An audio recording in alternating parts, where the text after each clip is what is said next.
Eu vou chamar o meu pai, pastor Dalci, para orar por ele, porque de vez em quando a gente faz que nem no encontro face a face. Lá no encontro face a face, que é o encontro que a gente realiza, lá todo mundo ora por todo mundo, né? Eu vou pedir para o meu pai vir aqui, né? Uma forma carinhosa de honrar. O apóstolo Ciel, ele foi durante muito tempo nosso coordenador aqui no estado de Santa Catarina. Estava falando para a pastora Esmedite, né, que ele é pastor de pastores. Então se prepare, irmão. E hoje à noite você vai ser abençoado aqui nesse lugar, né? A unção aqui é forte. Nós vamos estar abençoando a vida dele, bem? Senhor, querido Deus e Pai amado, obrigado, meu Pai, pelas nossas vidas, estarmos aqui hoje na Tua casa, Pai. Viemos para escutar a Tua palavra, meu Deus. Por isso, meu Deus, em nome de Jesus, usa o Teu servo, o Teu filho, meu Deus, como sempre tens usado ele no altar, Pai. Que ele seja, esta noite, meu Deus, um canal nas Tuas mãos, que ele seja um vaso de honra, como sempre tem sido, Pai. Cuide a guarda dele agora, da sua família que está tão distante daqui, meu Pai. Em nome de Jesus, ele traga mesmo uma palavra que venha, meu Deus, nos confrontar, uma palavra que venha nos ensinar para edificar a tua igreja. Em nome de Jesus. Amém e amém.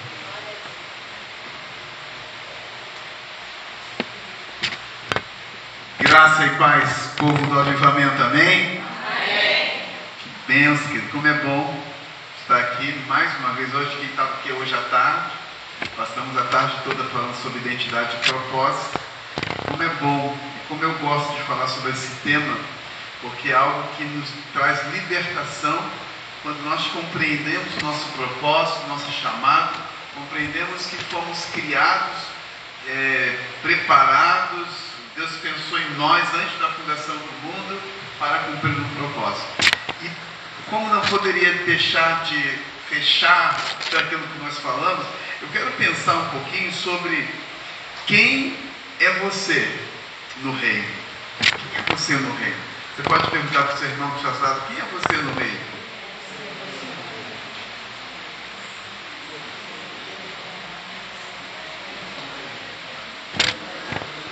Fizemos uma dinâmica sobre isso, né? Quem é você? Quem é você? Quem é você?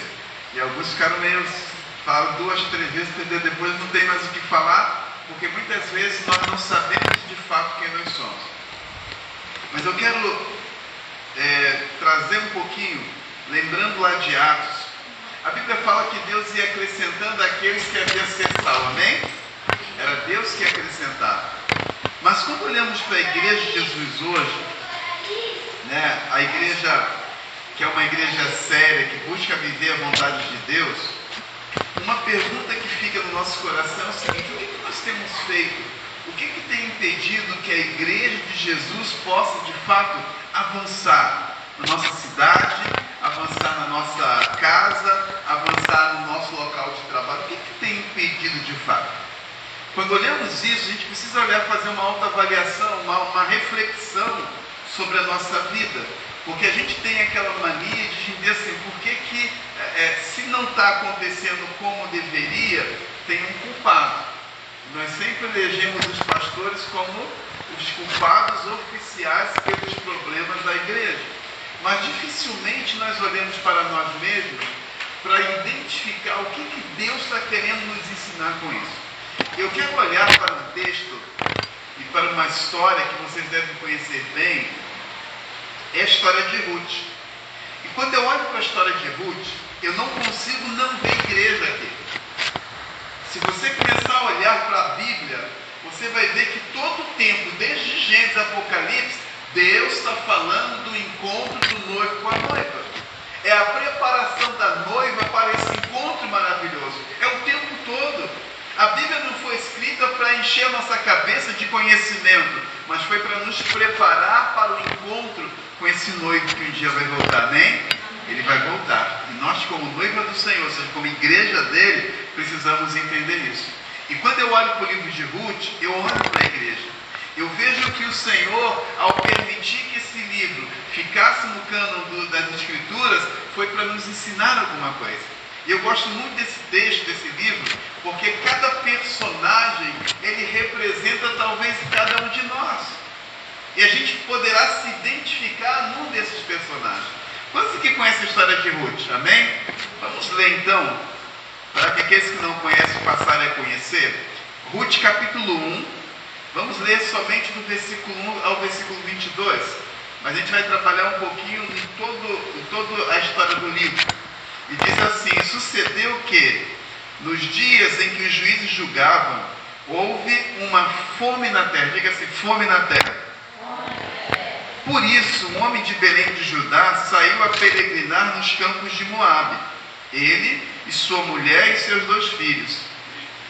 E era o nome deste homem Elimeleque, da sua mulher Noemi, e os seus 2 filhos, Malom e Quilion, efrateus de Belém de Judá. E então eles chegaram aos campos de Moabe e ficaram ali. E a Bíblia fala aqui que morreu Elimeleque, marido de Noemi, e ficou ela com seus 2 filhos, os quais tomaram para si mulheres moabitas, e era o nome de uma Orfa e o nome da outra Ruth, e ficaram ali quase 10 anos.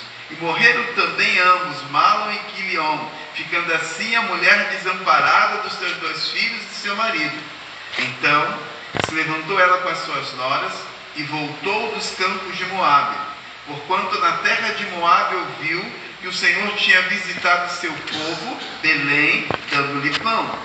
Por isso saiu do lugar onde estivera, e as suas noras com ela, e indo elas a caminho para voltarem para a terra de Judá, disse Noemi às suas noras: ide, voltai cada uma à casa da sua mãe, e que o Senhor use convosco de benevolência, como vós usaste com os falecidos e comigo.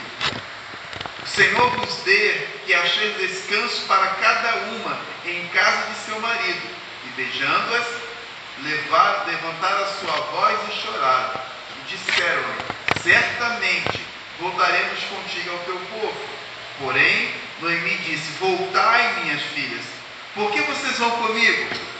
Eu tenho ainda no meu ventre mais filhos, para que nos sejam por maridos. Voltai, minhas filhas, ide embora, já que muito velha sou para ter marido.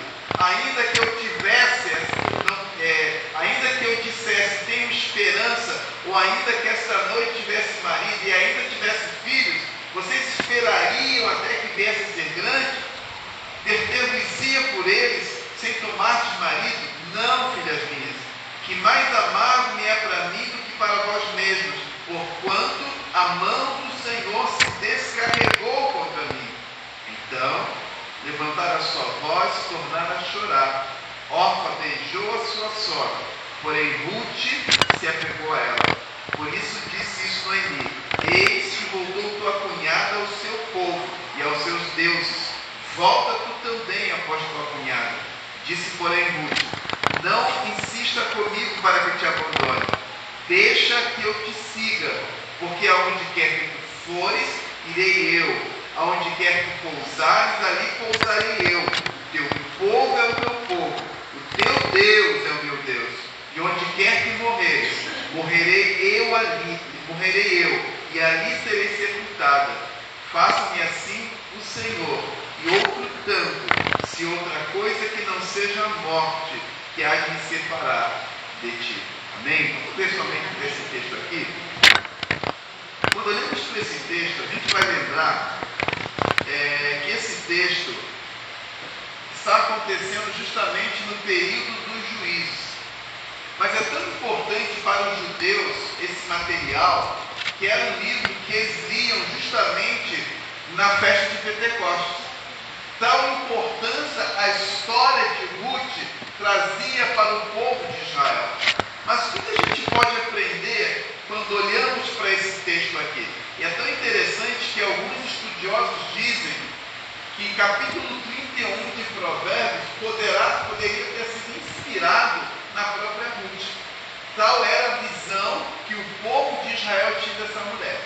Mas o que a gente pode aprender aqui, trazendo para nós como igreja, entendendo quem nós somos no reino? A primeira coisa que eu vejo aqui, querido, é o nome do progenitor, o nome do pai. Qual é o nome dele? Elimeleque. Sabe o que significa Elimeleque? Significa Deus é o meu rei.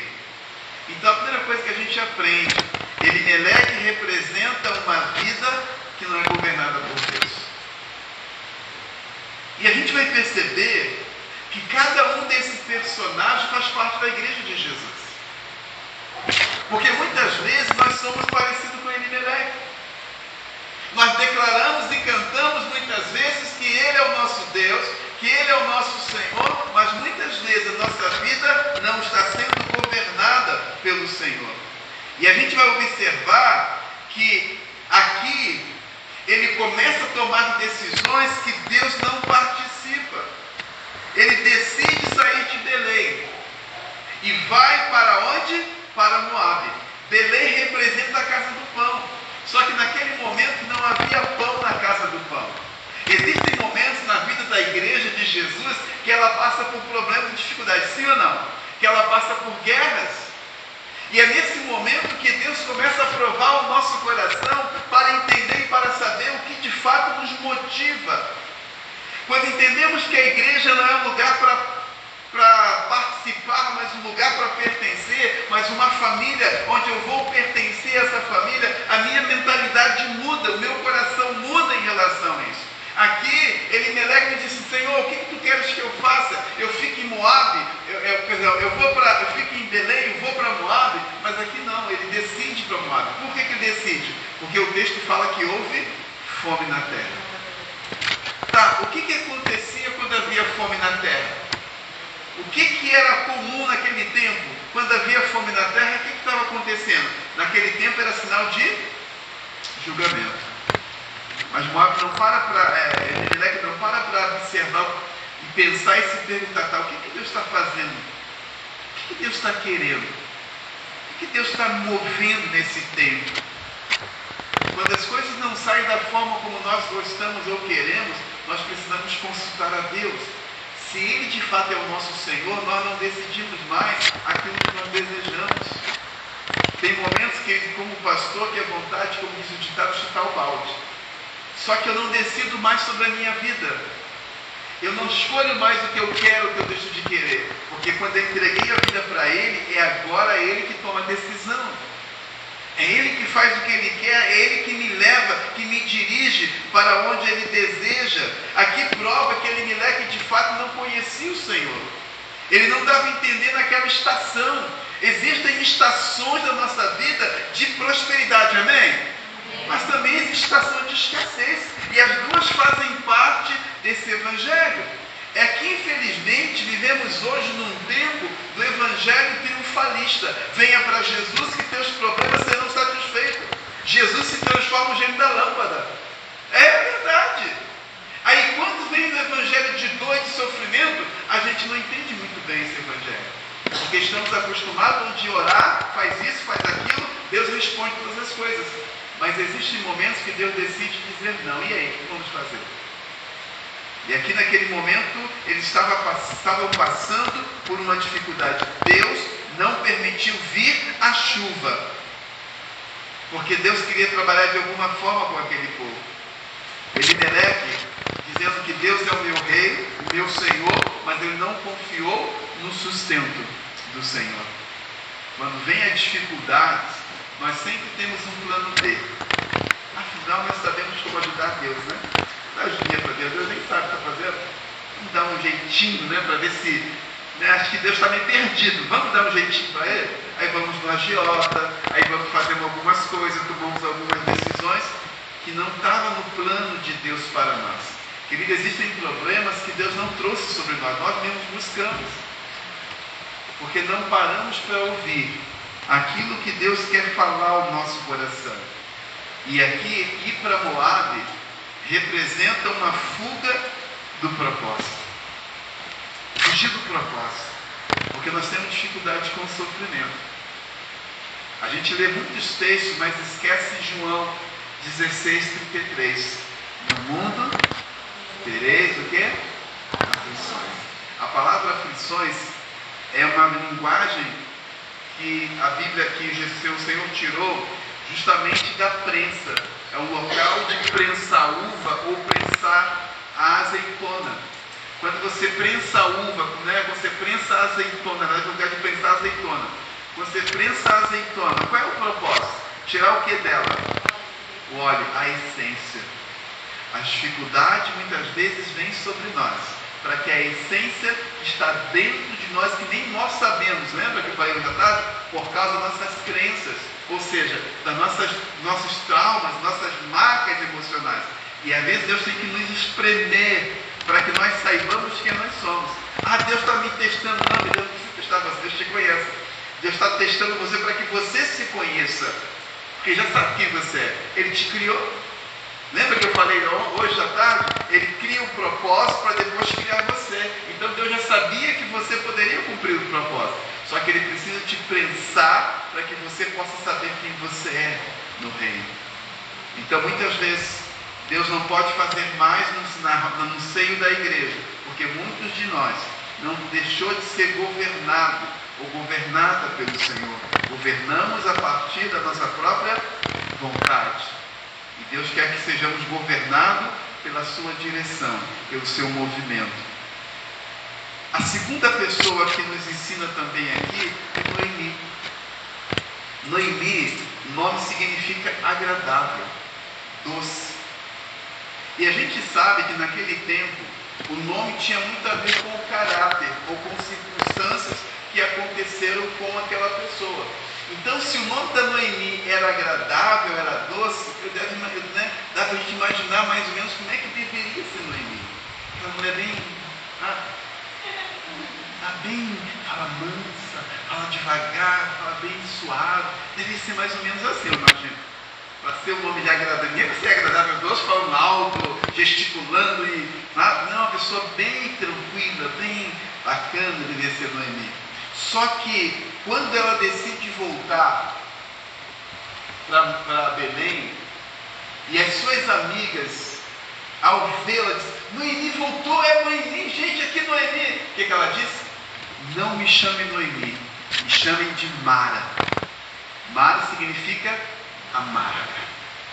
Porque ela diz assim, porque grandes coisas ruins, mais ou menos essa palavra, me fez o Todo-Poderoso.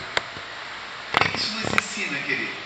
Nos ensina que muitas vezes Noemi aqui representa no seio da igreja pessoas que são movidas por sentimentos.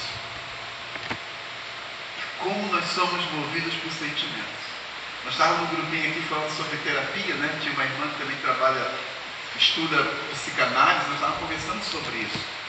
Eu estava lembrando de uma palavra do pastor Theo Hayashi, lá de São Paulo, ele comentando sobre isso, que às vezes nós gastamos muito tempo tentando ensinar coisas espirituais para pessoas que estão passando problemas emocionais. Aí fala que melhor às vezes é encaminhar a pessoa para o tratamento emocional para depois entrar num processo de discipulado, porque ela não está preparada para o discipulado. E se a gente olhar bem aqui, vai ver que Noemi era agradável por fora, mas amarga por dentro.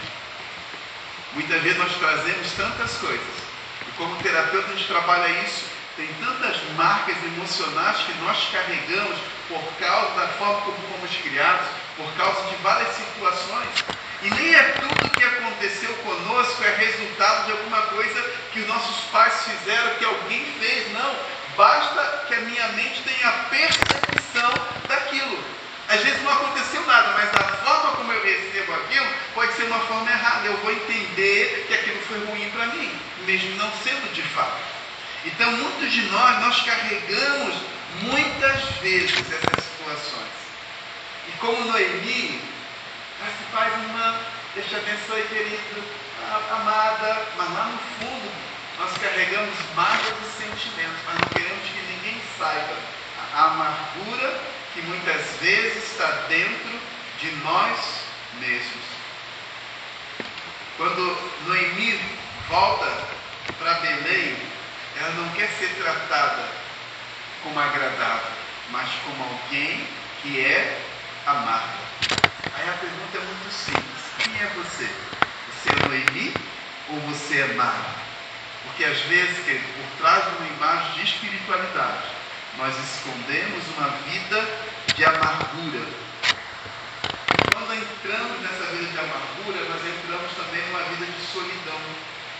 Porque pessoas amargas, elas fogem da comunhão.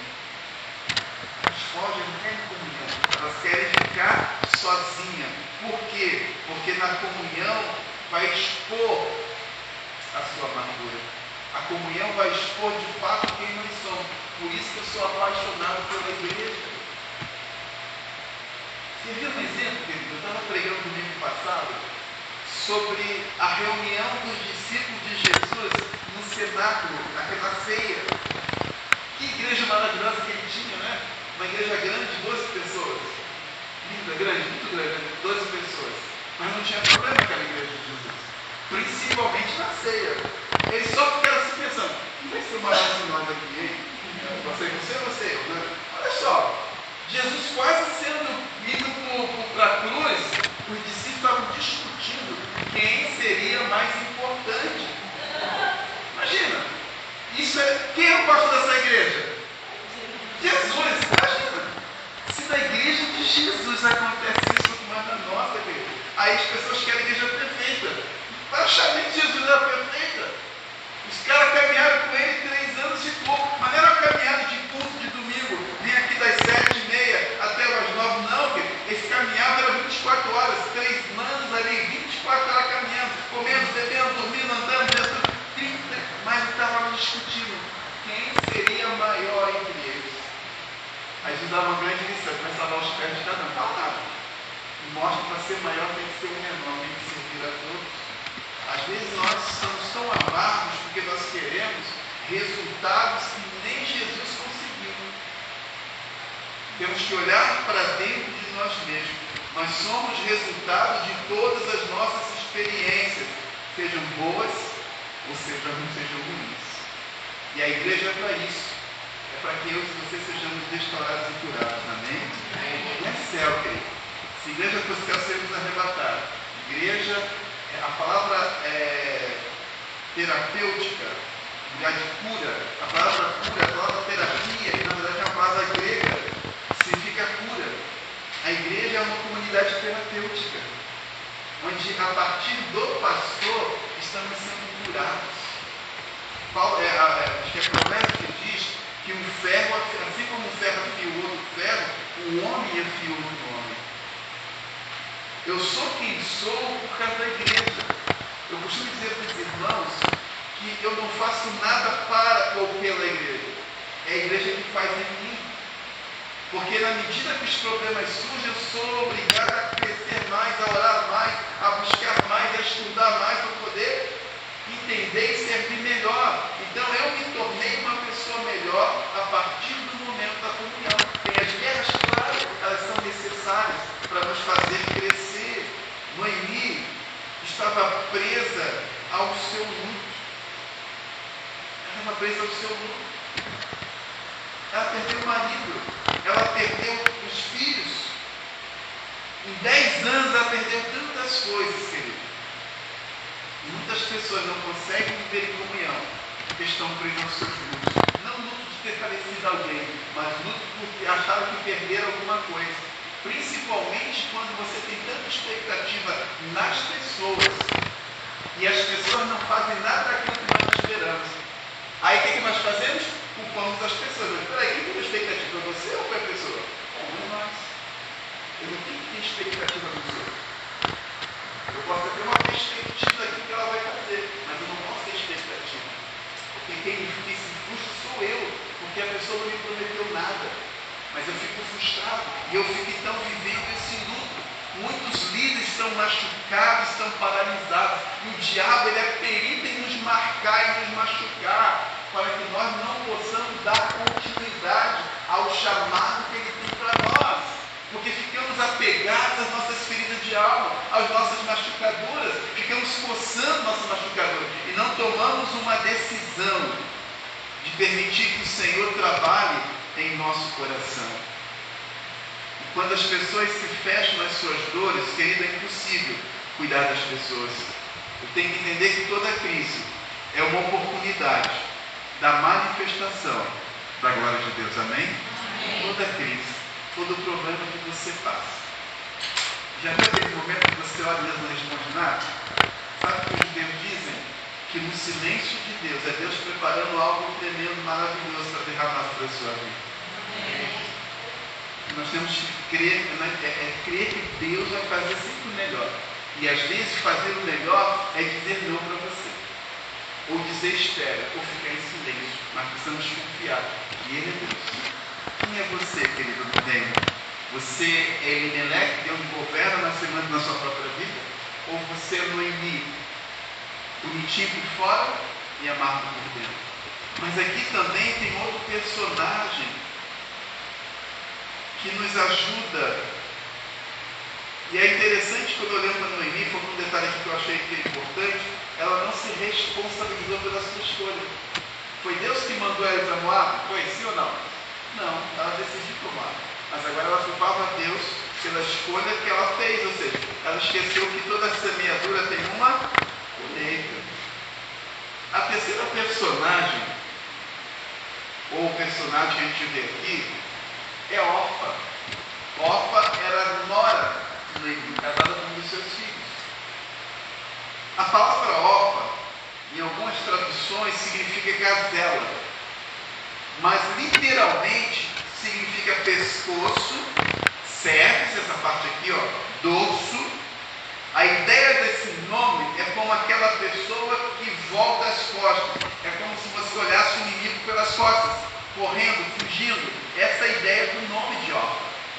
Orfa aqui representa aquela que diz: eu vou contigo, pode contar comigo, estamos juntos.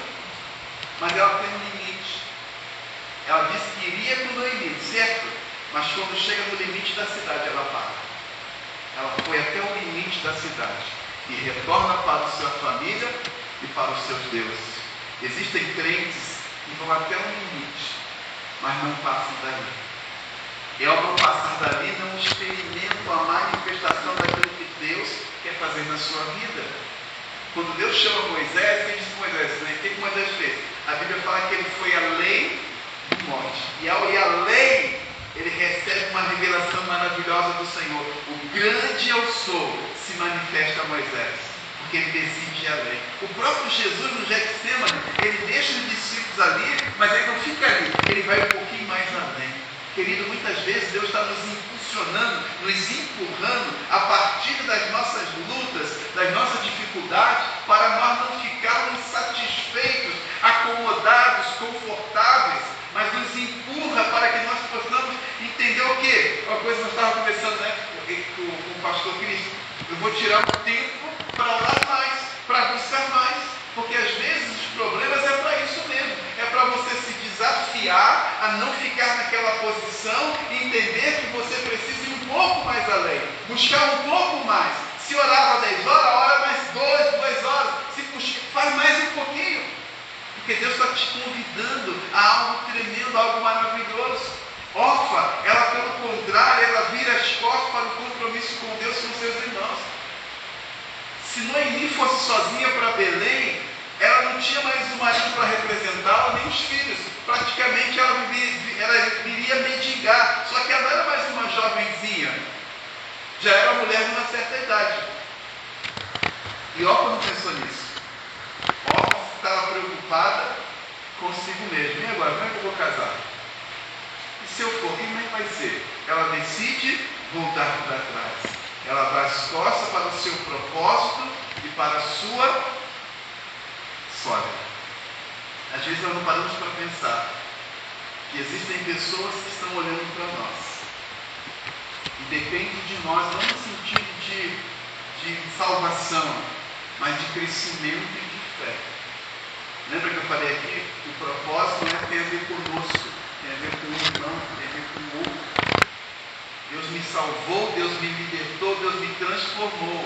Mas para quê? Para que eu possa fazer a mesma coisa com o outro. E o que ela faz? Orfa abraça Noemi, Orfa abraça a Ruth, o que ela faz? E vira as costas.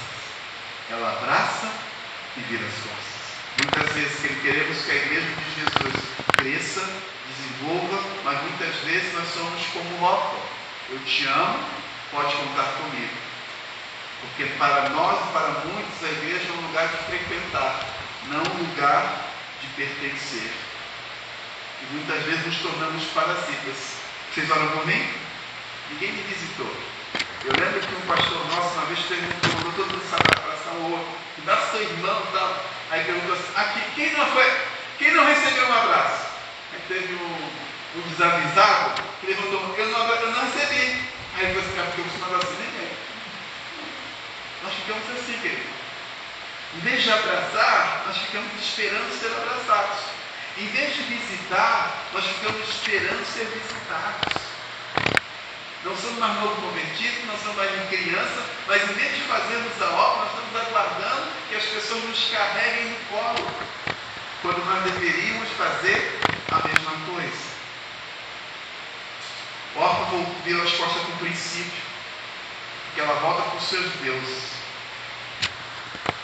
E ela abre mão de tudo aquilo que ela havia aprendido na casa de Noemi.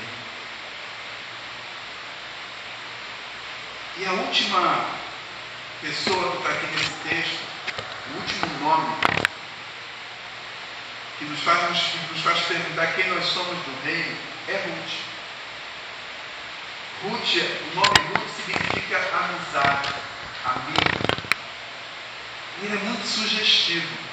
Para mim, Ruth representa uma vida que se importa com a outra. Uma vida que se importa em viver em unidade. O texto fala no versículo 14 que Ruth se apegou a Noemi. O texto aqui no original hebraico é se grudar. Ela se uniu, ela se grudou de tal maneira a Noemi que não soltou mais.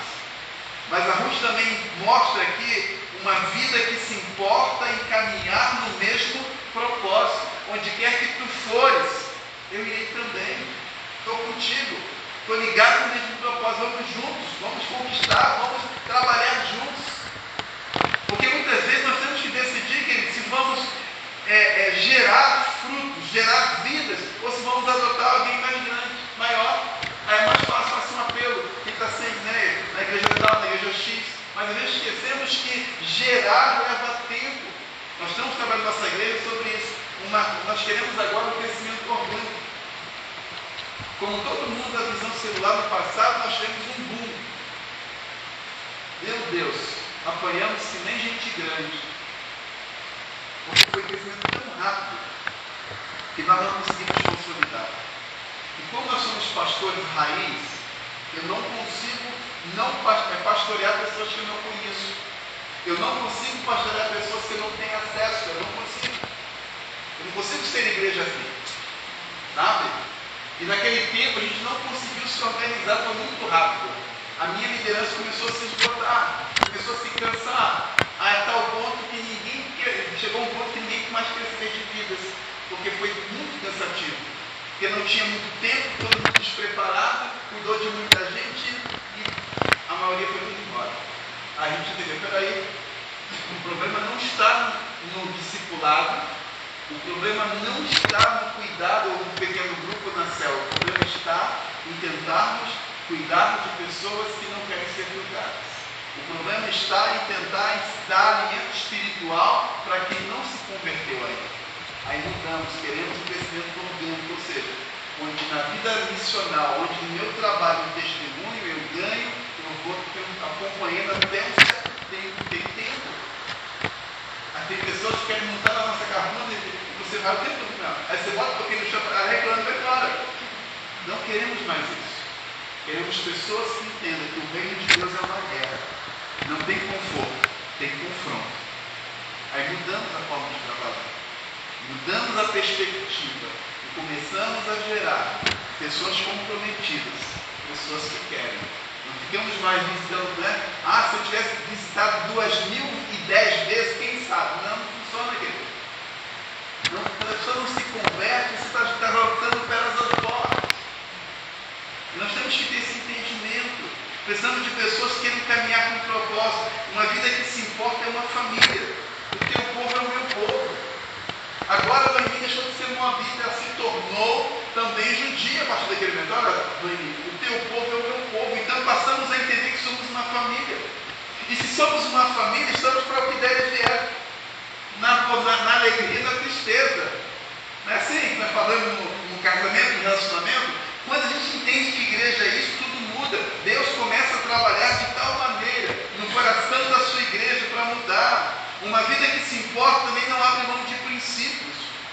O teu Deus é o meu Deus. O teu povo é o meu povo. Ela decide viver em aliança.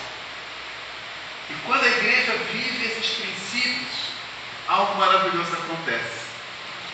Aí sim Deus está pronto agora para se manifestar. E a manifestação de Deus na vida de Ruth e de Noemi foi através de Boaz. Boaz aqui é uma representação, é um símbolo do próprio Senhor Jesus. E a primeira coisa que Noemi faz, orientado por Noemi, é se lançar aos pés dele, é dormir aos pés dele, é deitar aos pés de Boaz. Quando nós como igreja entendemos que não é por nossa força, não é por nossas habilidades, mas é o Senhor, e como o Senhor que nos ensina, nós nos lançamos aos pés dele, ele começa a mudar a nossa realidade. Aí não somente isso, Boaz se torna o resgatador de Ruth. Ruth, pelo fato de ser da família de Noemi, ela tinha pela lei o direito de que um dos familiares deveria casar com ela, e o filho dela seria como se fosse o filho do seu falecido. E Boaz não era o primeiro da lista, Boaz era o segundo da lista. E Boaz avisou: olha, tem o segundo, tem o primeiro. Se o primeiro não quiser cumprir a lei, eu cumpro no lugar dele. O primeiro, quando viu a situação e falou que ia ter que dividir a herança, que muita gente desistiu. Então Boaz foi e assumiu, resgatou Ruth. E a coisa mais interessante, querido, quando a nossa alma é curada, nós trazemos também restauração. Aquela Noemi, Mara, desagradável, amarga, é restaurada e curada. Quando nasce Obed, o avô do rei Davi, a alegria volta ao semblante de Noemi. A maldição que foi lançada pela saída de Belém, e ela perdeu seus filhos sem deixar nenhuma herança, o nome da família do marido dela ia se perder, mas através de Obed, tudo aquilo que ela havia perdido é restaurado. Deus procura nas nossas comunidades homens e mulheres que sejam restauradores de vida, que seja alguém que cura. Nós só podemos ser essa pessoa que cura se também permitirmos que o Espírito Santo gere em nós restauração e cura. Quando eu olho para essa história, eu vejo a igreja de Jesus, que tem Elimeleque, que tem Orfa, que tem Noemi, mas graças a Deus que tem Ruth para quebrar a maldição, para trazer restauração e cura e para gerar uma transformação. E a partir daquela mulher nasce o Messias. Olha essa coisa maravilhosa. Deus escolhe Ruth para fazer parte da genealogia do próprio Jesus. Uma mulher que decidiu abrir mão de tudo. Às vezes nós não percebemos que uma decisão nossa pode mudar o futuro de muitas pessoas. Uma decisão que nós tomamos pode ser uma bênção, pode ser uma maldição. E o mais interessante, Orfa abraça, beija, vira as costas e desaparece no ostracismo da história. Ninguém mais fala de Orfa ou daquilo que ela fez. Acabou. Deixou de existir naquele momento ali. Mas Ruth não. Cada vez que você lê o Evangelho de Mateus ou de Lucas e vê a genealogia, você vai encontrar o nome de Ruth. Uma mulher que decidiu mudar. E os judeus até hoje, na festa da Pentecostes, eles lembram da história de Ruth. Ruth se tornou alguém que deixou um legado. A pergunta que eu quero voltar a fazer para você: e você? Quem é você no reino? Elimeleque, onde diz que Deus é meu Senhor, mas correndo a sua própria vida? Você é Noemi, lindo por fora, bonitinho por fora, quentinho por fora, mas amargo por dentro? Você é órfã, abraça e beija, vira as costas? Ou você é Ruth, que decide viver propósitos, que decide ser cura e restauração para a sua comunidade? Quando entendemos isso, querido, a história muda. E é mais interessante, Elimeleque não deixou Deus governar a sua vida. Noemi deixou de ser agradável para ser amarga. E o que eles trazem como resultado? Mala e Quilion. Está falando assim, cada um deles, fraqueza e doença. Uma mãe e um pai, botar o nome do filho de fraqueza e doença, você já imagina como é que deveriam ser. Uma decisão que eles tomam, eles trazem maldição sobre a sua casa. Nós temos que decidir quem nós somos no reino. Se vamos ser como Elimeleque, não deixar Deus nos governar. Se formos ser amargos como Noemi, se vamos ser como Orfa, aquela que vira as costas, se vamos ser como Malon e Quilion, que é doença, fraqueza, falha e desperdício, ou vamos ser como Ruth, aquela que é companheira, que é amiga, e que declara: pode contar comigo, eu estou por ti. Como nós precisamos disso, né, queridos? Como nós precisamos olhar para o nosso irmão, poder segurar na sua mão e dizer: irmão, me ajuda. E tem momentos que a gente não consegue andar sozinho. É natural, está tudo bem, Jesus fez isso também. Se você olhar o texto lá de Getsemane, o que disse para os discípulos? A minha alma está angustiada até a morte. Vem comigo, não para orar comigo. Jesus mostra a sua fragilidade, a sua vulnerabilidade. Não é pecado nem fraqueza sermos vulneráveis. Mas se não tivermos Ruth no nosso meio, quem vai nos dar a mão para nos ajudar naqueles momentos que a dor é tão intensa, que a guerra parece que não vai terminar, que não tem luz no final do túnel? É nesse momento que a Ruth se levanta e diz: você não está sozinho na sua caminhada, pode contar comigo, eu vou caminhar por você. Como precisamos ser. Nós temos falado na nossa igreja, um dos nossos propósitos é uma igreja do pastoreio saudável. E quando eu falo pastoreio saudável, eu não falo de pastor apenas pastoreando, mas é um pastoreando o outro. Porque tem momentos que nós, como pastores, estamos tão para baixo, você nem imagina. Tem momentos que parece que a vontade desse Deus não aguenta mais. E é tão interessante, porque na minha igreja acontece isso. Às vezes eu tenho uma irmã lá chamada irmã Loura. Ela vem já há 70 e poucos anos, mãe de oração, e ela vem, parece que ela sabe. E ela vem naquele abraço. Aí você tem que se segurar, né? Porque às vezes você não consegue nem se segurar, o choro vem. E tem momentos que até nós, pastores, precisamos ser pastoreados. E quando eu digo ser pastoreado, não é um pastor profissional, é outro irmão do seu dom na sua habilidade. Hoje não deu para fazer o teste dos dons, depois o pastor tem que fazer, e vamos perceber isso. Porque você tem dom que eu não tenho. E o seu dom me edifica, assim como o meu te edifica. O problema é que nós ficamos tão acostumados com os profissionais do púlpito que nos esquecemos que também Deus quer nos usar. O próprio apóstolo Paulo fala isso, né? Enchei-vos do Espírito. Aquele que tem, louvor faz isso, aquele que tem isso faz aquilo. Então cada um de nós vai ministrar segundo o dom que Deus nos deu. Porque você não pode ficar calado. Se Deus tem uma palavra profética, transmite, querido. Você não pode se calar, você precisa edificar o teu irmão. Às vezes Deus fala assim para você: um abraço naquela pessoa, você fala: acho que eu estou vendo besteira aqui, estou vendo coisa. Não vai acontecer com vocês já? Mas vai dar um abraço, ou fala isso. Deixa Deus fazer a sua vontade, deixa Deus te usar. Às vezes não tem que falar nada, só fazer o que Ele mandou. Vai lá e abraça. Aí quando você abraça, a pessoa começa a chorar. Deus mandou você aqui, porque eu acabei de pedir a que Ele me abraçasse. Você abraçou a pessoa, ela entendeu que Deus usou a sua vida para abençoá-la de alguma forma. Que tipo de pessoa, querido? Que tipo de crente? Que tipo de servo ou serva de Deus você tem sido no reino? Ele está nos convidando a fazer um olhar para dentro de nós mesmos e perceber quem nós estamos sendo.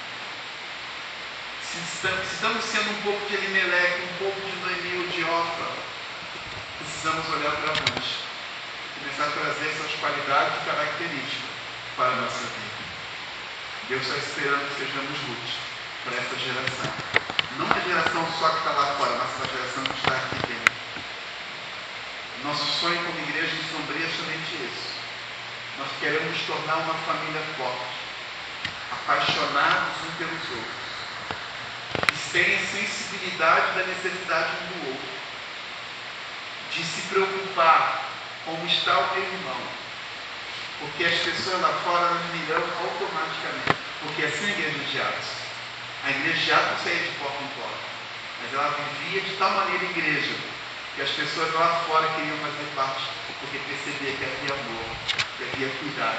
Mas lembra-se, a igreja não é perfeita. Havia problemas também na igreja de Atos. Mas faz parte que estamos aprendendo a caminhar um com o outro, com as nossas debilidades. Mas eu preciso manifestá-la. Eu preciso me colocar à disposição. Eu preciso abrir o meu coração para ser tratado e curado. Aí eu vou experimentar o tremendo que só Deus pode fazer na minha e na sua vida. Amém? Sejamos juntos para esse tempo.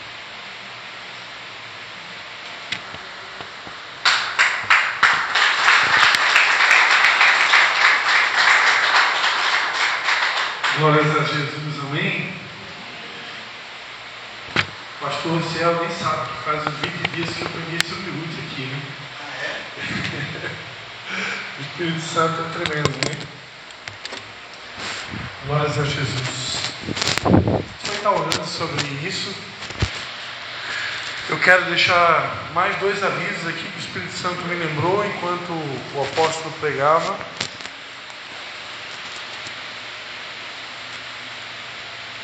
A pastora Esmedite, fica de pé, pastora Esmedite. Aquela pastora bonitona lá atrás, lá. Gostou do bonitona aí, pastor Jean? Ela, dia 31 de março, é terça-feira, ela precisa estar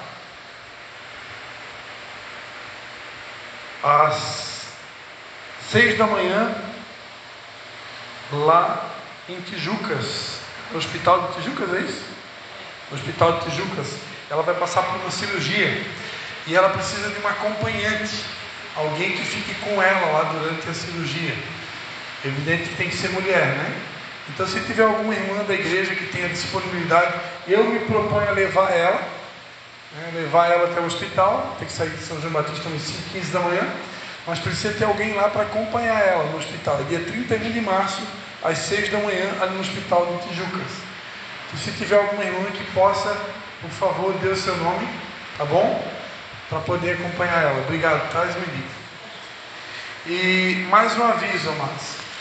Deus já vinha tocando no meu coração há muito tempo que nós precisamos, como igreja, restaurar uma coisa que estava um pouco perdida na igreja, que é a oração. Nós temos hoje só uma vigília por mês, e às vezes na vigília vem eu, a pastora Alice e mais uma meia dúzia, né? Que nem dá meia dúzia. Mas uma igreja não sobrevive de uma vigília uma vez por mês. Nós precisamos orar todos os dias.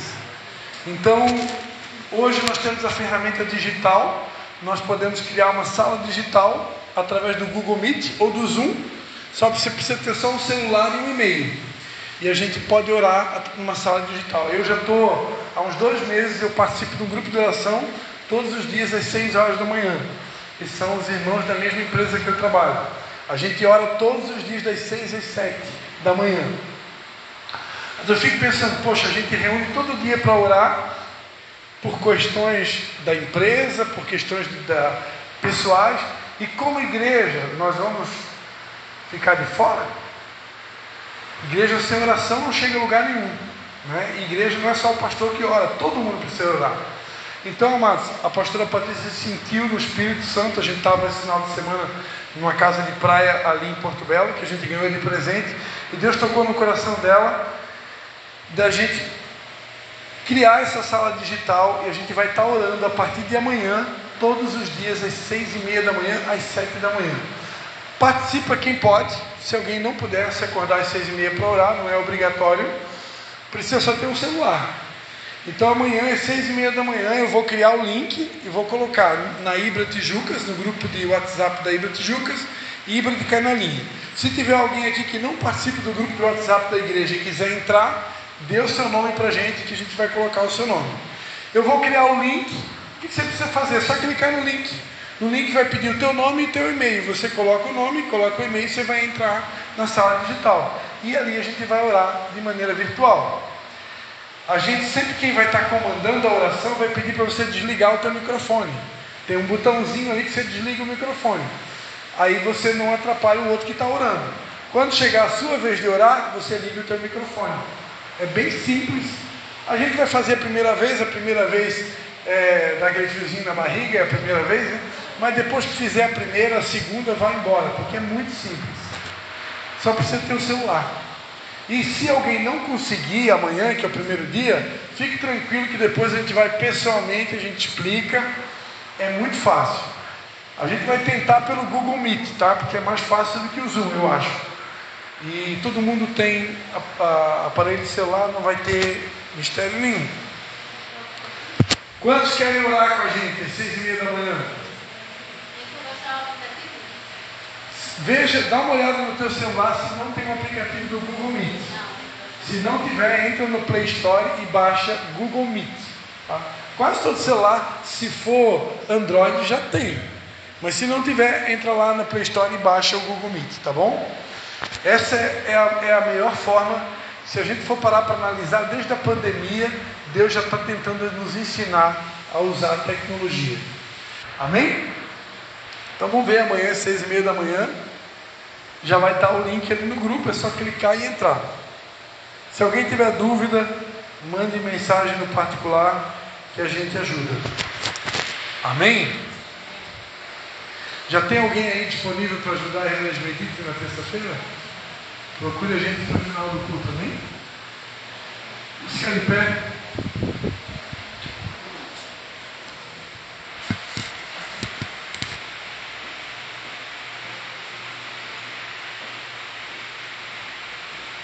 Quantos se identificaram com Ruth nessa noite? Quantos querem ser uma amiga de Jesus? Eu quero orar para que Deus levante um exército de Ruths e um exército de Noemis, pessoas agradáveis, pessoas doces, que por onde vão espalham o amor de Jesus, que é a marca principal de um filho de Deus. Jesus Cristo disse: nisto todos vos conhecerão que sois meus discípulos, se vos amardes uns aos outros. Então a maior marca de um discípulo de Jesus não é o carro que você tem, não é a tua conta bancária, não é a roupa que você veste. A maior marca de um discípulo de Jesus é o amor. Que nós possamos ser amáveis como Noemi era, antes de passar pelo que ela passou. E que nós possamos ser fiéis, como Ruth decidiu ser fiel, mesmo tendo uma sogra, podemos dizer assim, doente, emocionalmente falando.